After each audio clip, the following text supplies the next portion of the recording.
Shout out to everybody with anxiety in the building.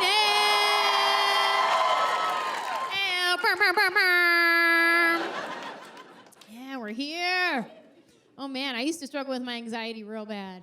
And I would do all the things for my anxiety, like the CBD tinctures, essential oils, meditation, breathing techniques, gratitude, all the things. And then I got an emotional support animal to travel with me everywhere. We adopted him at the shelter, and he's so cute. We wanted to know what breed he was, so we did a little DNA test on him. And I haven't even done a DNA test on myself. Because I'm not trying to get framed for no murder. You know what I mean? Like, I've seen that episode, Nice Try. But I'll test my dog, because he's not living a life of crime. He's fine. So we did his little DNA test. Come to find out, he is Yorkie, Maltese, Shih Tzu, Cocker Spaniel, Miniature Schnauzer, Mexican, and Puerto Rican. Hello, scholarship. His accent is all messed up. I can't understand a word he barks. I wish I could speak bark, though. Even though my dog rarely barks. Like, the only time he barks is if he sees another dog across the street and he wants to go play with it, but he's on a leash so he can't get to it, then he'll bark. But even then, it's not an aggressive bark. It's a very friendly bark. It's very like, hey! Hey! What's your name? He's a really sweet dog. I wish I could speak bark. I wish I could speak Spanish. I mean, I've been saying that for a long time, so I guess I don't wish hard enough. Otherwise, I would just learn. But I don't want to do the work. I just want to wake up one day and there'd be Spanish in my brain. You know, because like I think Spanish thoughts. They just come out English. I do. Because honestly, I forget that I don't speak Spanish. I'll see a situation happening where there's like somebody who doesn't speak English trying to talk to somebody who doesn't speak Spanish. And I'll be like, oh, let me go help.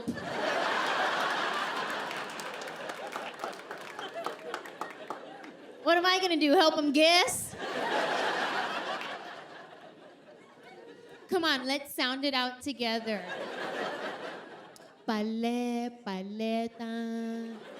I think he wants pasta. You're welcome. I don't speak Spanish, but I like to sing in Spanish. Yeah, because I'm good at memorizing lyrics. I just have no idea what I'm saying. So I sing in Spanish all the time. Este corazón que aún te adora. Like something about a heart, like a heart was involved. I like to go to the Mexican restaurants when they have the mariachis playing. And I purposely request a song that I know the lyrics to.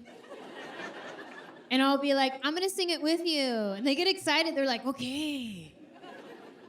But they always know a slightly different version than the one I know. Because like, we'll start singing together. Este corazón que aún te adora.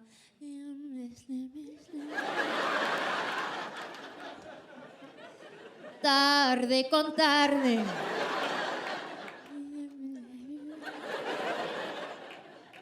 Take it away. I wish I could speak Spanish. I get anxiety about it. I didn't even know what anxiety was at first. Like, I thought I just had the what-ifs. Like the what-if questions that creep into your mind and play tricks on you. Like, oh, what if she didn't text me back because she's mad at me? What if everybody I love dies? What if Starbucks runs out of cold brew? The what-ifs, all day long what-ifs. And I've been like that since I was a kid. Like every day, my mom would drop me off at school and I would cry because I thought she was gonna die. Yeah, I was real sad. She'd be like, bye, have fun. I'd be like, bye, don't die, okay? It's sad, my teachers had to send me to therapy. They told the therapist, they're like, okay, listen, her mom is a trigger. We think she might be beating her. I was like, what? No, how stupid. My mom's not beating me. That's my dad. That's not why I'm crying. I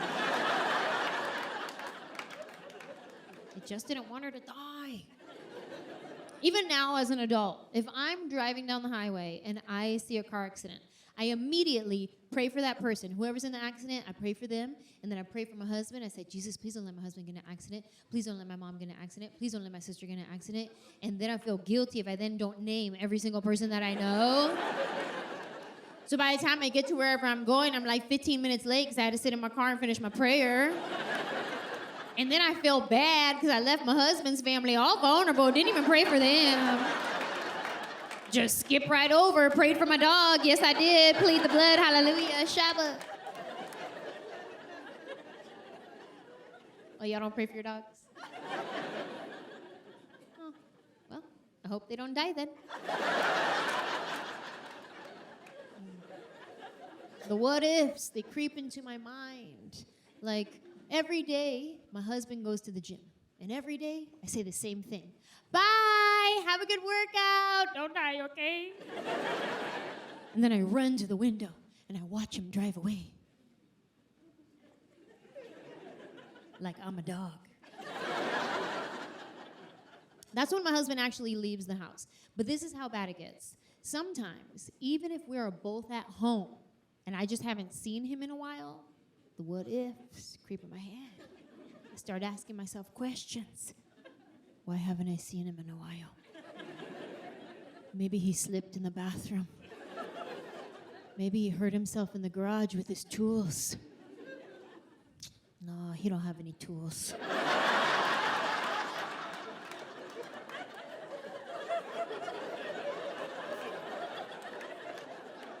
This is how it works. If we're both home at the same time and I haven't seen my husband in a while, he gets 3 babes before I freak out.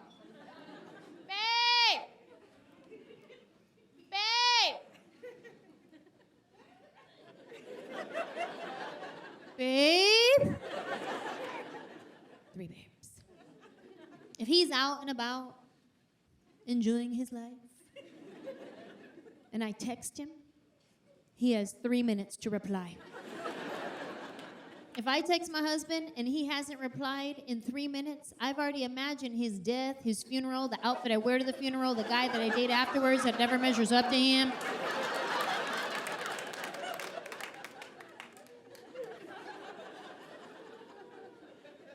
If he's out and about, enjoying his life, I stalk him on social media. I do. I mean, technically it's not stalking because we're married. I just care as much as a stalker would. I mean, before we met, did I look him up on Facebook and was very careful to not like any of his photos from 2009? Sure. Then did I Google him and find out everything about him, realize we're perfect for each other and soulmates? Yeah. But that's not stalking, you guys. That's called dating. That's how dating works. I mean, maybe some of you are like, I don't know, it sounds like stalking to me. Well, then maybe you're right. Maybe I am a stalker. But it doesn't matter. Because as soon as he put a ring on it, I graduated from stalker to wifey. Summa cum laude, suckers! Hey-yo! I still do it. Like, he'll be out and about. I'll check his Instagram, see if he's posted anything yet. If he hasn't, I'm like, dang it, where is he? And that's usually when I check my Friend Finder app. Do you guys know that app? Find My Friends. Okay, for those of you that don't know, I'm about to change your life. And for those of you that do know, but your partner doesn't, about to change yours too.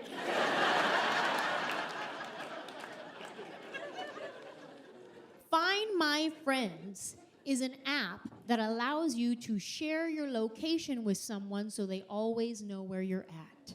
So I shared my husband's location with me. So I always know. Sometimes he'll come home, I'll be like, what'd you get at the grocery store? How'd you know I was at the grocery store? You told me. You don't remember? Losing your mind.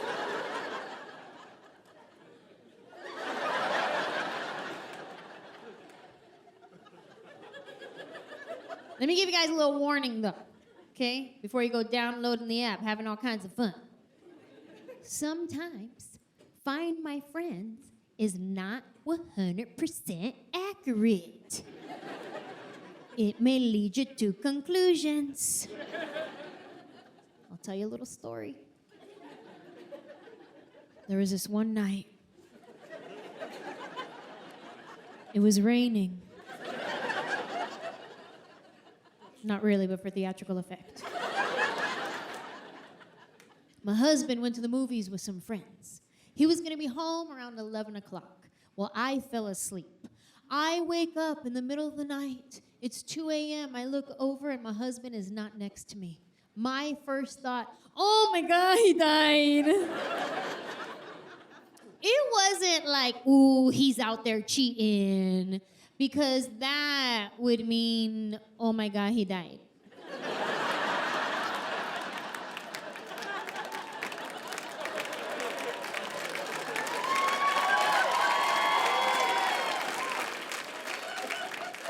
It's 2 a.m., I wake up, my husband's not next to me, I start to freak out, the what-ifs, they start to roll. I pick up my phone and I call him, he doesn't answer.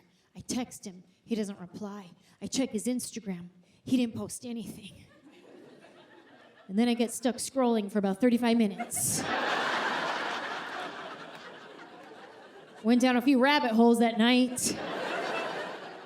Learned a couple of good recipes. Recipes I'm never gonna try. But they make it look so easy. That's how you make Dutch apple pie cake Pop-Tart leftover bites? 12 cheese macaroni. Well, I didn't even know there was 12 cheeses. Let's see, you got cheddar, Gouda, string, whiz, queso fresco.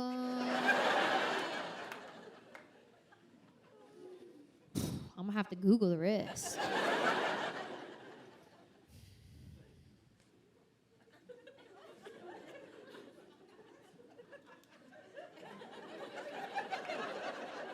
And then I remember, oh my God, he died. And that is when I check my Friend Finder app. And it shows his location stopped in the middle of the freeway by our house. I thought he was in an accident. I said, oh no, I gotta go to that location. I gotta go there right now, but I gotta brush my teeth first. This is why I had to brush my teeth first, you guys. Because if I get to that location and there are first responders there, if they have to give me bad news, my response would be something like, breath.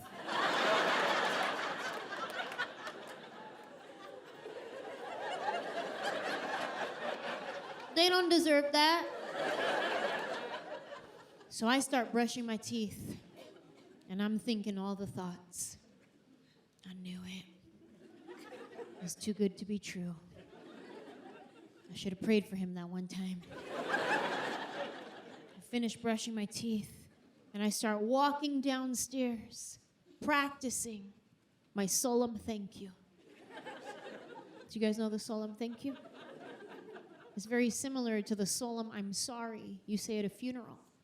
When you're at a funeral and you want to give your condolences to someone, you say, I'm sorry, in a whisper tone like that.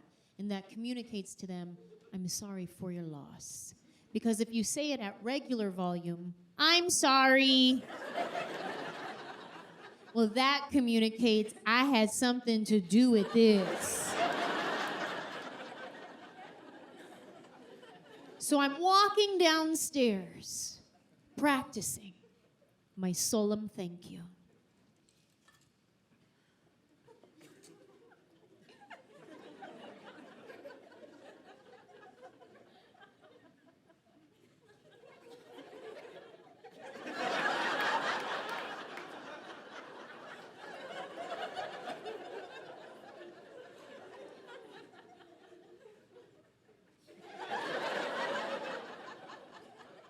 I get downstairs, I get to the kitchen, I grab a glass of water. He used to love water.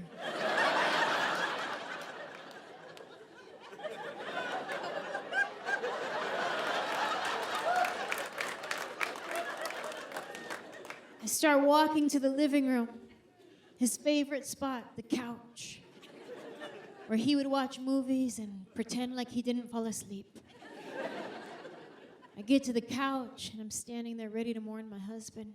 You could see there's a couple of pillows thrown about. There's a blanket falling off to the side. I go and I turn the light on so I could get a better look. And there he is, asleep on a couch. Find my friends lied to me. It told me my husband was dead. I already downloaded a dating app on my phone.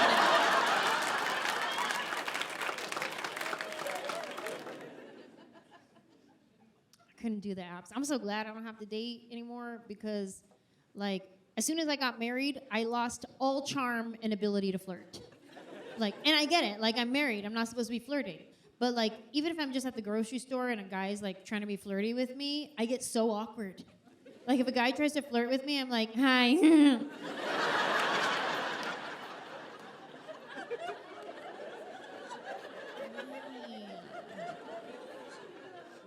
Like, Ange, just because you're married doesn't mean you have to get ugly for strangers. And sometimes, like, I'll be sitting with my single friends, and we're just, like, hanging out, and they'll be on the apps, like, swipe, swipe, swipe. And I'm sitting next to them on Instagram, like, scroll, scroll, scroll. I'm on Instagram a lot. Sometimes I'll just sit on the couch and just scroll through Instagram for, like, hours. And my husband's like, you're addicted to your phone, which is a little extreme.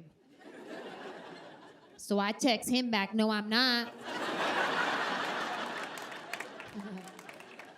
But I am. I'm on my phone a lot.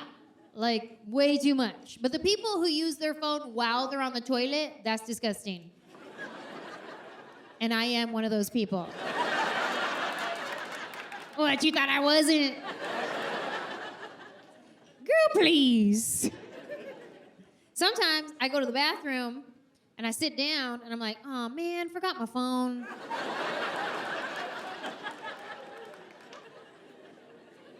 And I just gotta sit there all bored.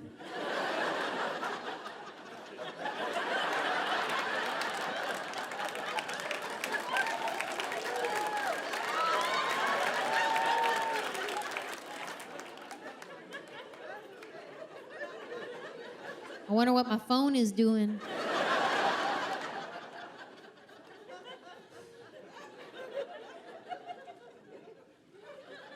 I have crown molding? Oh, somebody needs to clean in here. That's one option. If you go to the bathroom and you forget your phone, you could just sit there bored. Or you can do the squat and run. Do you guys know the squat and run? The squat and run is when you know where your phone is. It's not that far away. So you squat and run.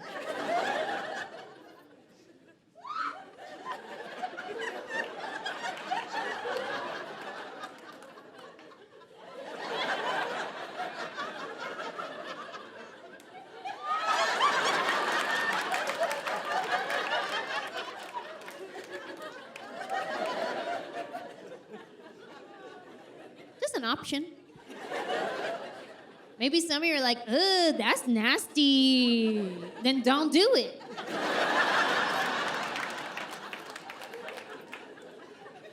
This is how bad it's gotten. I used to take my phone with me to the bathroom only when I knew I was going to be there for a while.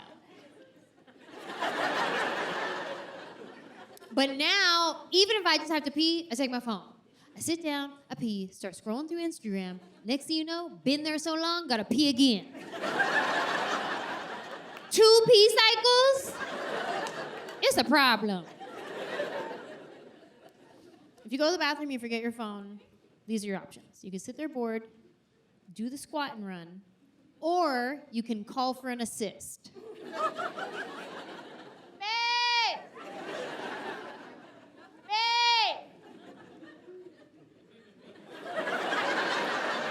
Babe?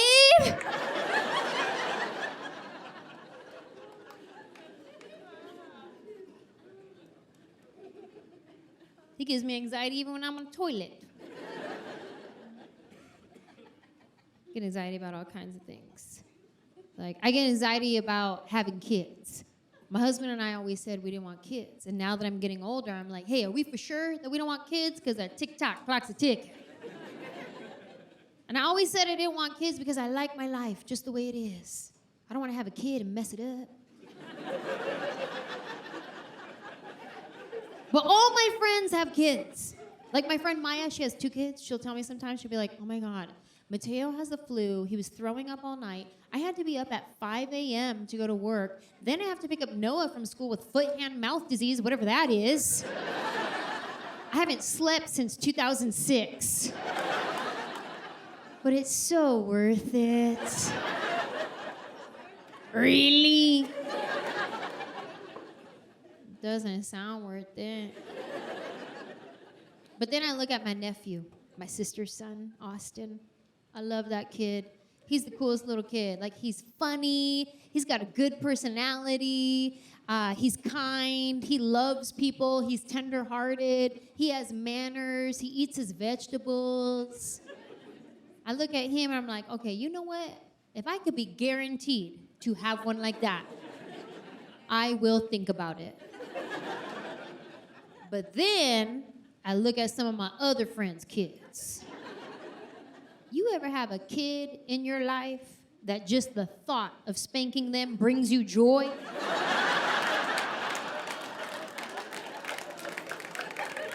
Because I have some kids in my life that I'd be like, ooh, you wait till your mom turns around.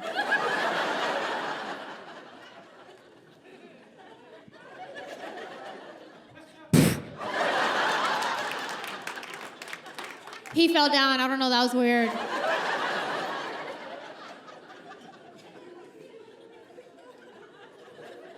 When you don't want kids, you take precautions to make sure you don't have them, like birth control.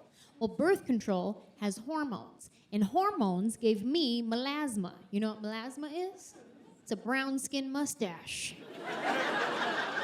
Yeah, I have a mustache. You can't see it because I'm wearing makeup. But when I'm not wearing makeup, I look like my brother. That's messed up. Sometimes if I don't want to wear makeup and just be fresh-faced, go run some errands, when I get to the store, they ask me my preferred pronouns. They go, excuse me, ma'am. I'm sorry, sir.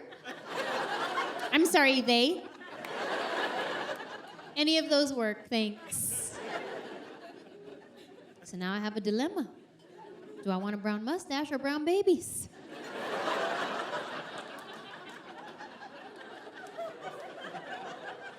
I get the what-ifs in my mind about having kids. I start thinking, well, what if I can't chase my dreams anymore? Because I moved to Hollywood to be an actress. I'm still trying to be an actress. I mean, don't get me wrong. I have some very cool credits on my resume, like Alvin and the Chipmunks, Our Family Wedding, Curb Your Enthusiasm. Yeah. Like, I have some very cool credits on my resume. But sometimes when I go to say my prayers, I'm like, oh, come on, Jesus, bigger credits than that. I'll be honest with you guys. When I lay my head down at night, my dream is not to be a mom. My dream is to play a rape victim on Law & Order SVU.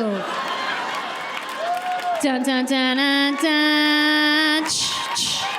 Dun, dun, dun, dun, dun, dun. Beep, beep, boop, boo. That's the dream.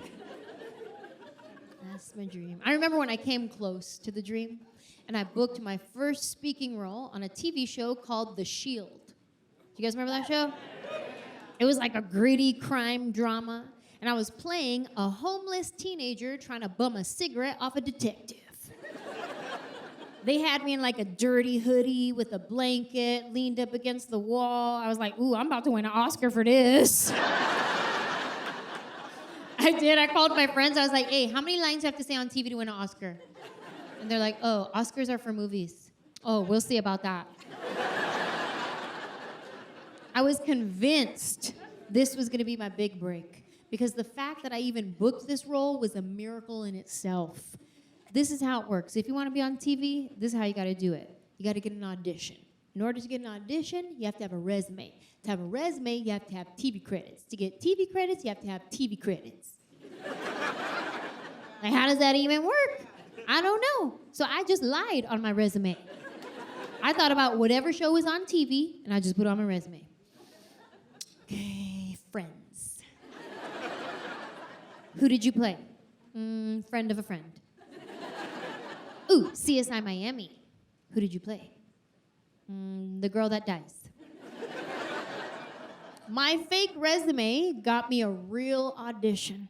I couldn't believe it. I finally had an opportunity to prove myself, to show that I'm a good actor, that I have what it takes. And I remember showing up at that audition, and I'm standing there in front of the casting director, and she's looking at my resume, and she's like, wow, you were on CSI Miami? Mm-hmm. Because it's not a lie if you keep your mouth closed. Mm-hmm. And she goes, wow, that's funny because I cast that show. I don't remember you. I got caught. Like, what would you do in that situation? Would you just own it and be like, you got me. I was trying to see if you would catch it. You did. That's a good memory. That's good. No, you don't own it. You double down. You commit to your lie. Because that's your real audition. That's how you prove that you're a good actor. Oh, I looked her straight in the face and I was like, you don't remember me? Girl. Remember, I came in here, I did my audition, and you're like, oh my God, you're so good. And I was like, thank you. She knew I was lying. But she let me audition anyway, and that's the one that I booked. That was The Shield. I was so proud of myself. Yeah. I was so proud of myself. I couldn't believe it. I remember the day the episode aired on TV, I had a premiere party at my house. I did. Everybody came to this party. Like, nobody from the show came, but like the who's who of my apartment complex was at this party. It was lit. We had pizza, soda, napkins. We're all sitting there watching my episode. And I know that my scene is the very last scene of the episode because, like, save the best for last. I think that's how it works. So we're all sitting on the couch. We're all watching my episode. And I'm like, okay, here comes the detective. He's about to ask me my question. And then the credits start rolling. They cut my part. My big break. It broke. I was humiliated. Like, getting your part cut from a TV show when you're home by yourself, that's embarrassing. But in front of all your friends and pizza. And that wasn't even the most embarrassing part of the night. The most embarrassing part of the night was having to say thank you for coming as people left my party. Bye. Thanks for coming. You. It's fine. Honestly, who cares? Like, seriously, I don't even care. Okay, bye.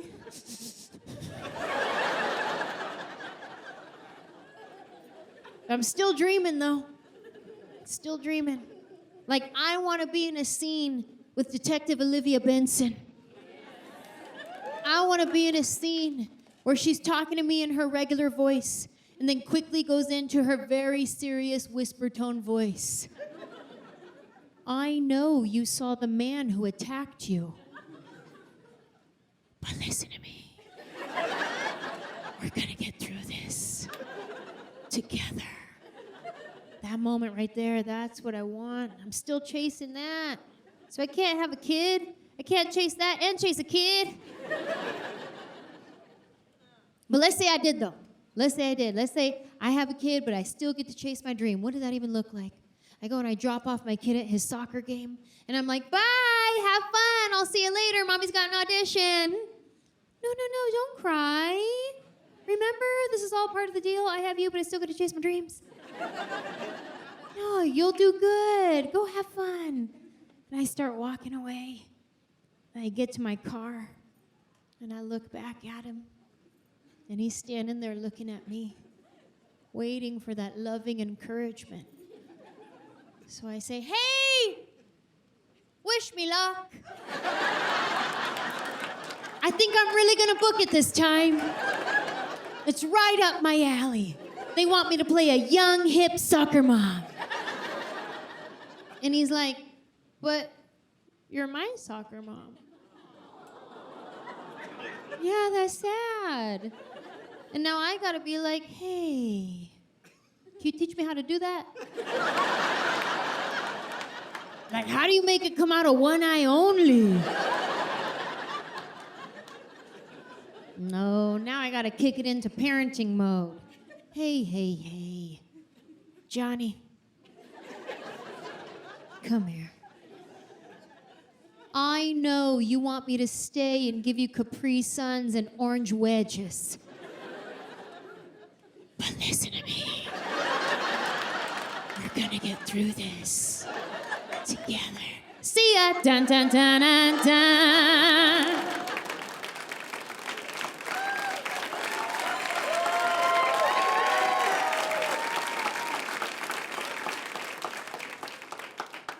Still dreaming. Very grateful, though. Very grateful for all the steps in my journey that got me to where I am today.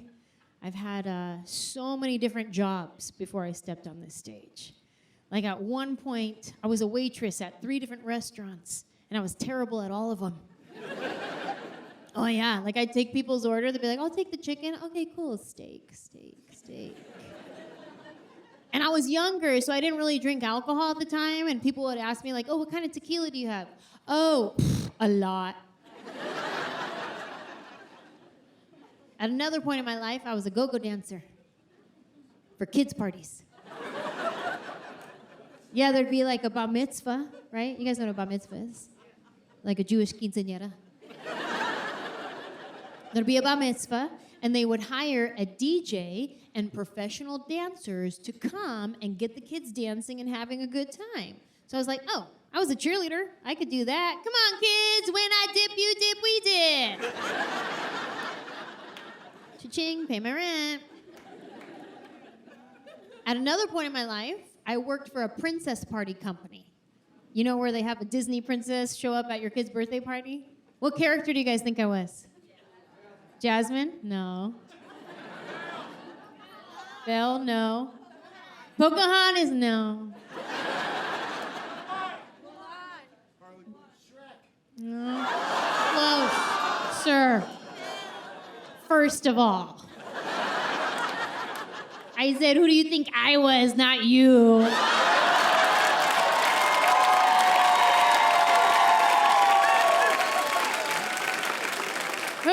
Who else? Who do you think? Esmeralda? No. Ariel? Okay, you're all wrong. I was a clown. Yeah, they wouldn't even let me be a princess. They're like, no, we got that covered. We do need a clown, though. And I wasn't even like the creepy, red-nosed, big hair clown. No, I was the even creepier 1800s porcelain doll sitting on your grandma's shelf clown. You know the one that I'm talking about? The one that follows you with its eyes? Yeah, that was me. All creepy, showing up at kids' parties like, hey, kids. Isn't it funny to chase my dream? I have to be your nightmare.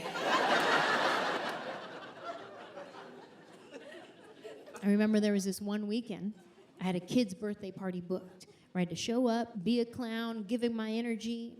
But that same weekend started my period. Now, ladies, you know, day 1, 2, 3, that's the worst. That's when your cramps are on level 100. You're nauseous, you're fatigued, you're sweating, you don't want to get out of bed, you're emotional, you just want to curl up in a ball and rock back and forth. It was that day. You know that day. And if you don't, I hate you.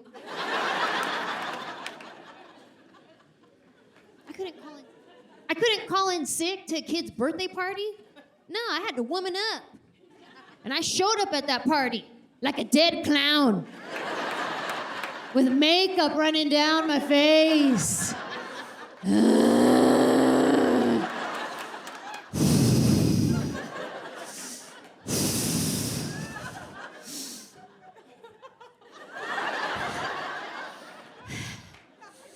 Okay, kids.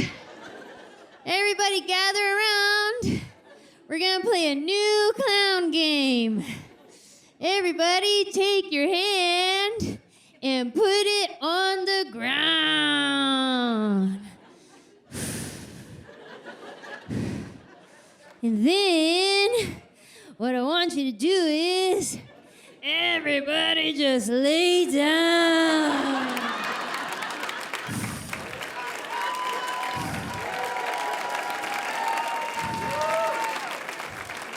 Elevate your back. Or option to pull your knees in tight. And just rock back and forth. This game sucks. Oh, okay. All right, well, you lose. How about some balloon animals? Want some balloon animals? Okay. Here's a worm.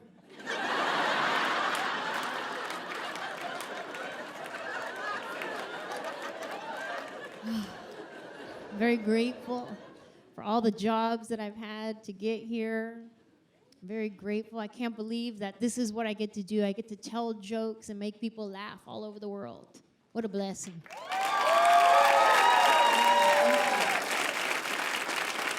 So grateful for that.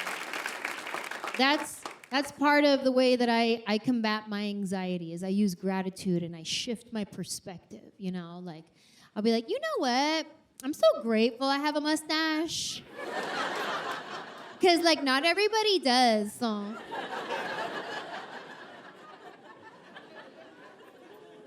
So grateful. I've been touring for 15 years and thank you.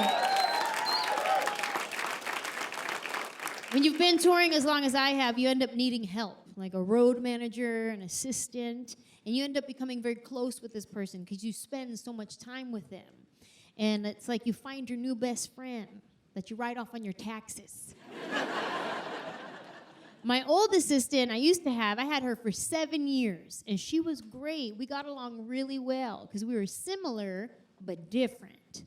Like, I thought I was positive with upbeat energy, and then I met her. Anybody else here have that one friend that's just extra? Like they always on 100? If you follow me on Instagram, you've probably seen her. Her name is Jaki. Not Jackie, Jaki. It's spelled J-A-K-E-E'.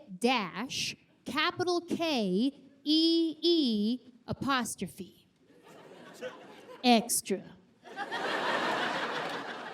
You guys, the apostrophe in her name does not do anything. That is literally extra.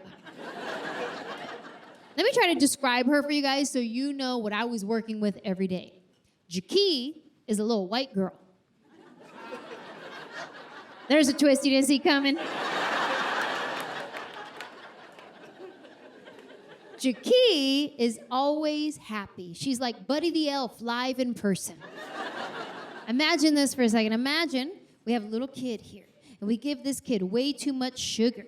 And then you take that kid to Disneyland for the very first time. And right when you think they're about to explode with excitement, you give them a puppy. That's Jaki. On a Tuesday, Jaki gets excited about mundane things. Ooh, this water's delicious. What kind of water is this? Tap water. Mmm. I started to feel bad that I couldn't match her excitement about stupid things. After a while, I started to ignore her, but then I felt bad for ignoring her. But then I noticed something. I was like, wait a minute. She don't need me to co-sign on her excitement. She is her own cheerleader. She doesn't even need me in this conversation. This is an actual conversation that happened with me and Jaki. She says this. Hey, do you think a caterpillar knows it's going to be a butterfly, or is it a surprise?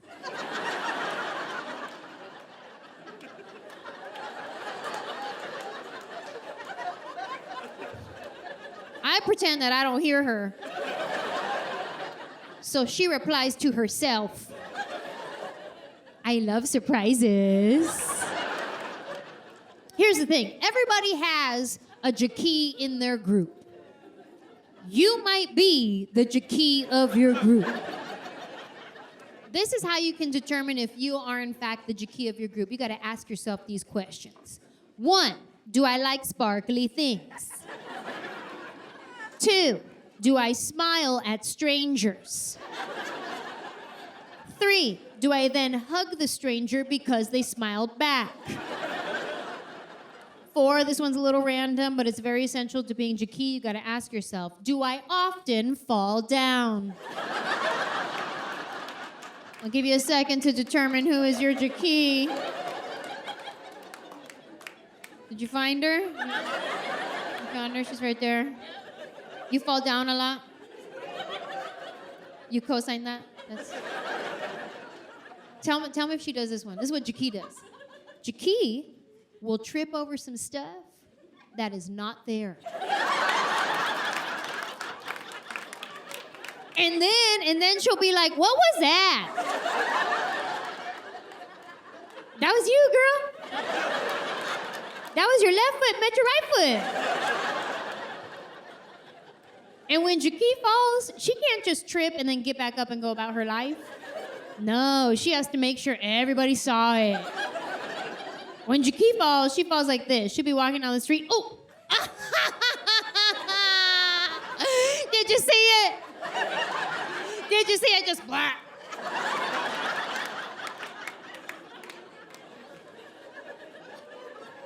This is how extra Jaki is.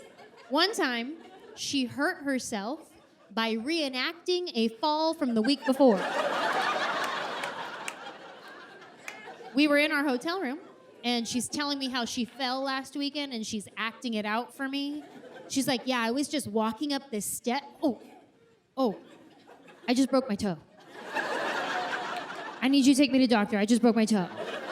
I took her to the doctor. We get there. She's like, I broke my toe. I need an x-ray. All right, let's get you in there immediately. The doctor takes an x-ray of her foot. He comes back, and he's like, okay, listen. I don't know how to tell you this, but there's nothing wrong with your toe. Are you sure your machine is not broken? Yeah, my machine is not broken, and neither is your toe. You might have sprained it. I can give you some aspirin. You want some aspirin? Is that all that you can do for me? I mean, we have those booties that people wear, but that's like if you tear your ACL or break your ankle. Oh, okay, I'll have one of those. Now, Jaki has a booty that comes all the way up to here, and she walks like this for a sprained toe.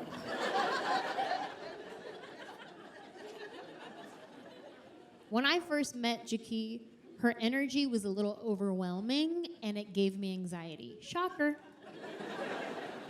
But then I started to think about it and process it, and I was like, you know what? That is a strength. The fact that she can be happy all the time, that is a strength that I do not have because I have emotions. And I wear them on my face. So when we were out and about, if a problem came up, there was an issue that needed to be resolved, I always had Jaki handle it. Because when I handle problems, sometimes I get a little ethnic. A little spicy. A little picante. I'll give you an example. There was this one weekend we were traveling. We were flying all day. We were headed to the south, and it was the summertime, so it was hot, humid, and muggy. As soon as we landed, it was late at night. We get into our rental car. We drive straight to the hotel, park it, lock it, go to sleep. Next morning, wake up. We get in the rental car, and that is when we realize that it smells like pee. Somebody peed in this car. They rented it to us. And now it's been hotboxing all night. Oh, it was disgusting. And Jaki was like, maybe a toddler's diaper leaked. I said, no, Jaki. This is full-grown man pee. It is disgusting, and we need to take this car back. So we drive all the way back to the airport, just marinating the whole way. And if I walk into that rental place and I handle that situation, I'm going to come in real hot, okay? I'm going to come in a little passionate. I'm going to come in there like, oh, y'all just hand out pee-pee cars now? Like y'all don't check them, you don't clean them, sniff, nothing? Just on to the next, right? Because you got your money, right? Oh, no, I'm calm. I am calm, sir. I'm sorry I cut in front of you. I am calm. No, I'm not going to leave here until you tell me who peed in my car. Was it one of you? You did it on your break? That's why it's funny? No? Nobody peed? Okay, that's fine. You know, we'll just handle it like I do with my dog. Everybody come here. Put your nose in it. Did you do this?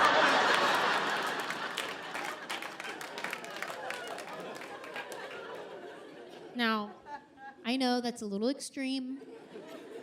That is not very nice, and that is not of the Lord. So I send Jaki in there with her syrupy sweetness. And Jaki handles it like this. Hi. Actually, wait, let me start over. Do over.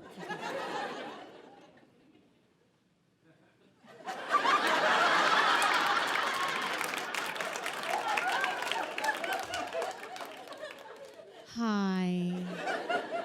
As you can see, I'm disabled. Listen, our car kind of smells like urine. Is there anything you can do to help us out? Yes, I'll take a free upgrade. Give me a hug. Jaki is always happy. And that is why I like to scare her. Because you take somebody with that amount of joy and excitement, and you put them in a scary situation, that is hilarious. One time I tricked her into staying at a haunted hotel. We went to Canada, and I heard about this hotel that was haunted. So I was like, hey, Jaki, put us up at this hotel over here. She's like, okay. So we get there, and I'm like, it's nice, right? And she goes, yeah, so nice. I said, it's haunted. What? Yeah, it's a haunted hotel. What room number did they give you? Listen, she could have told me any room in the hotel. I was going to respond the same way. 432? Wait a minute. They did not give you room 432. Yeah, why? What's wrong with room 432? Oh, no, nothing's wrong with it. It's just that you got the bigger room, that's all. But it's totally fine. Don't even worry about it. Have a good night. What a jerk. One time I made her come with me on a midnight cemetery tour. I was like, come on, Jaki, let's go. It'll be fun. Oh, it's okay. I'll just stay at the hotel. Oh, no, you're on the clock. We're going.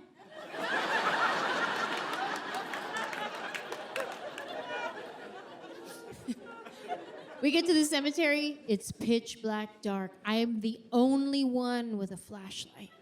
Jaki is right behind me. And I just take off running and leave her in the dust. Best friends.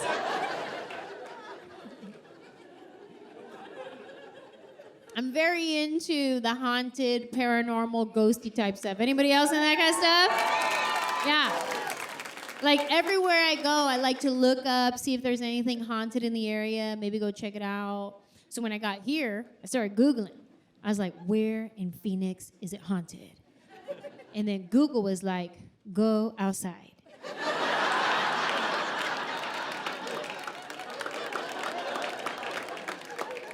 But doing my research, I came to the realization that most ghosts are from the 1800s. Like anytime you hear about a ghost story, it's usually like, oh yeah, that's Mabel. She died in 1806 from seasonal allergies. You don't ever hear about a 1997 ghost? You've never heard the story. Oh yeah, that's Stacy. She died in 97. She was crossing the street while checking her pager.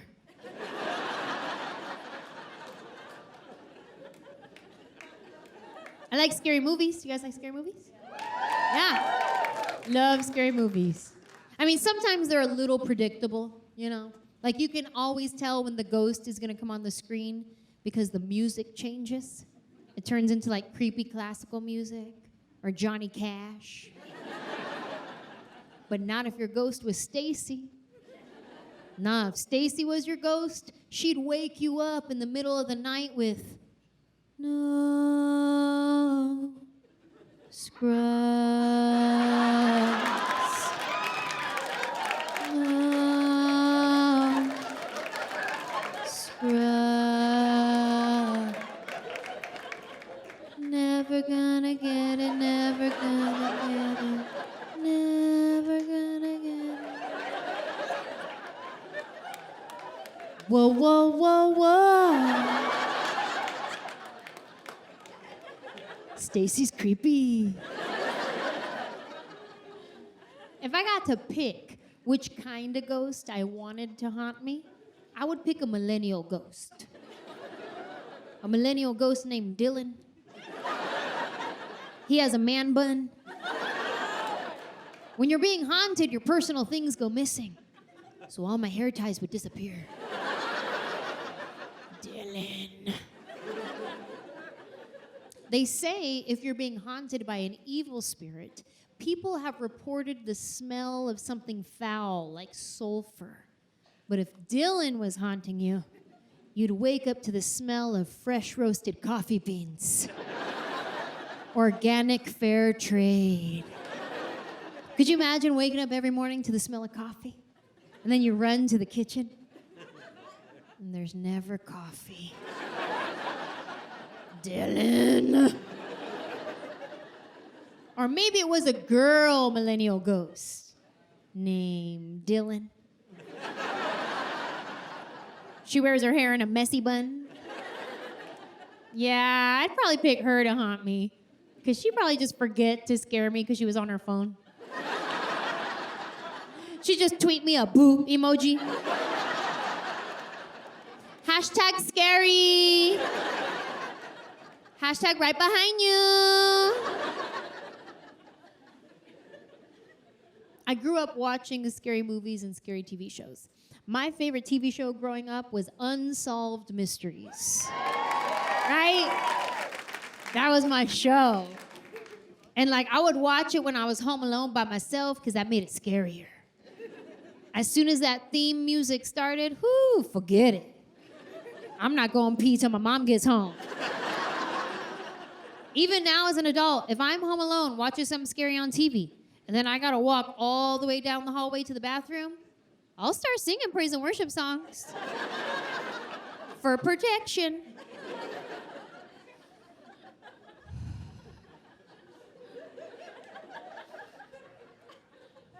Jesus loves me, this I know, for the Bible tells. You gotta get aggressive. You gotta get aggressive with the ghost. You gotta let them know you ain't playing no games. Oh, you think this a game, ghost? Oh, you trying to scare me? Well, you didn't see me over here with my Merlot taking my communion?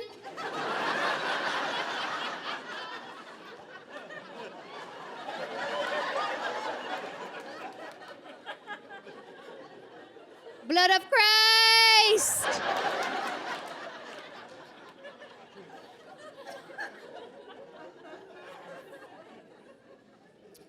Been touring for 15 years, and my favorite thing to do on tour is eat good food.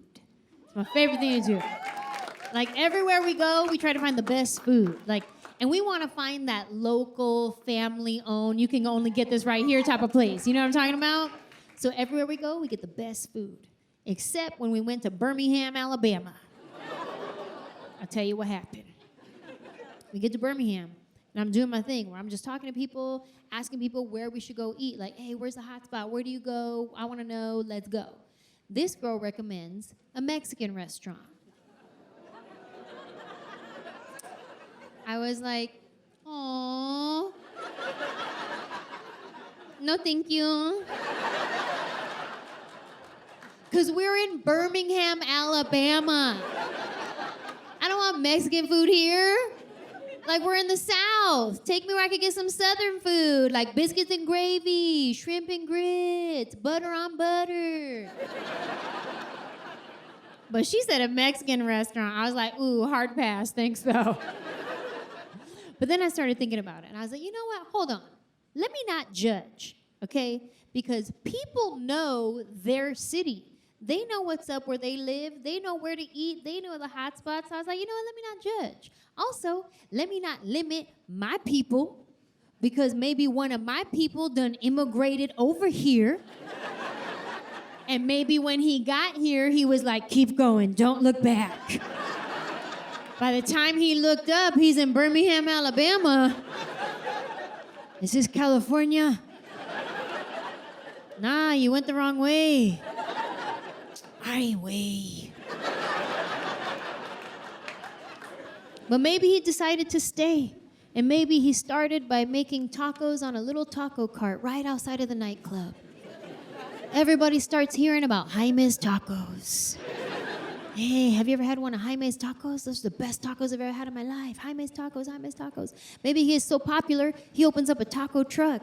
Hey, have you ever been to Jaime's Taco Truck? Those are the best tacos I've ever had in my life. Jaime's Tacos, Jaime's Tacos. Maybe he gets so popular, he opens up his very first restaurant in Birmingham, Alabama, Jamie's.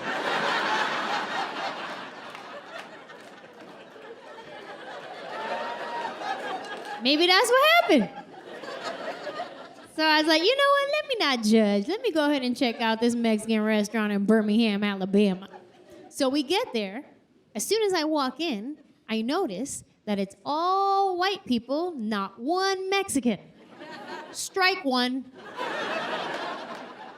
Listen, this is not about white people. This is about the rules of restaurants.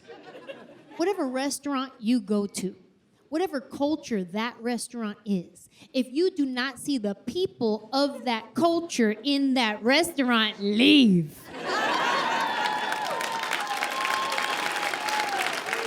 Because if they won't even co-sign on this, it's not legit. If you go to a Chinese restaurant and you don't see no Chinese people, girl, bye. Even if you see one Chinese guy, listen real close, he might be adopted, don't fall for it. You need 2 cosigns in that situation.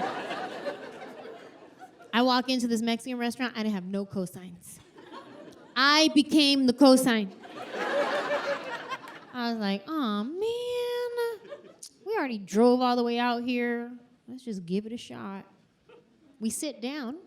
They charged me for chips and salsa. Strike two. Everybody knows that chips and salsa are free.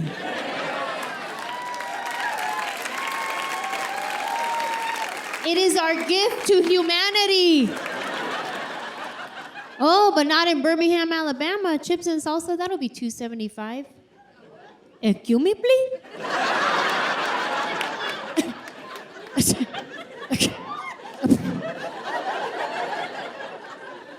I'm sorry, is Jaime here? If that wasn't bad enough, this next moment is where my life changed. I'm reading the menu, and it says they have guacamole and seasonal guacamole. I said, seasonal guacamole? What's that? Are there any Mexican people here tonight? Okay, let me ask you a question. Have you ever heard of seasonal guacamole? Me either. I never heard of it in my whole Mexican life. I didn't know what it was. I had to ask my waiter. I said, excuse me, sir? Yeah, Chad.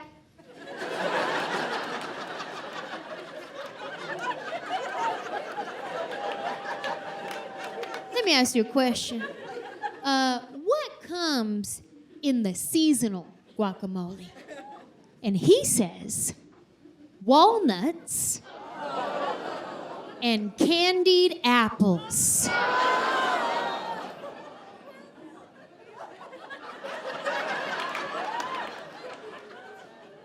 Y'all, I was personally offended.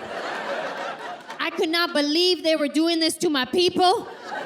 I knew I needed to say something. I needed to speak up. This was my si se puede moment.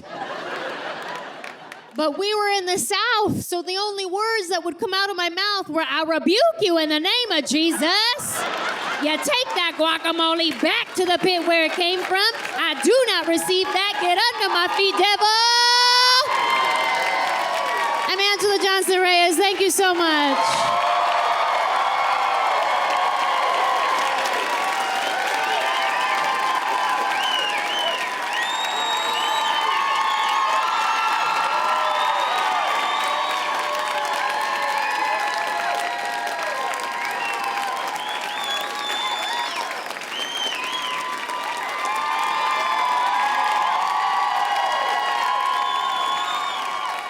I think he's Maltese, Shih Tzu, and Havanese. Wardo? Maltese, Ewok. Ewok breed by percentage. 25% Yorkshire Terrier, 12.5% Cocker Spaniel, 12.5% Maltese, 12.5% miniature Schnauzer. He did have a mini. Oh, 12.5% Shih Tzu, 25% breed groups. So he's mostly Yorkshire Terrier.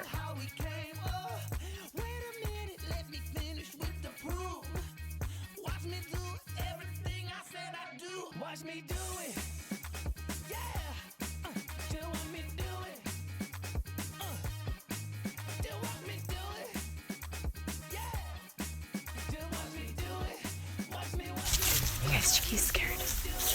Why did she have to stay by me? And she's the one who's gonna scare me. I am. I would. Don't mind me.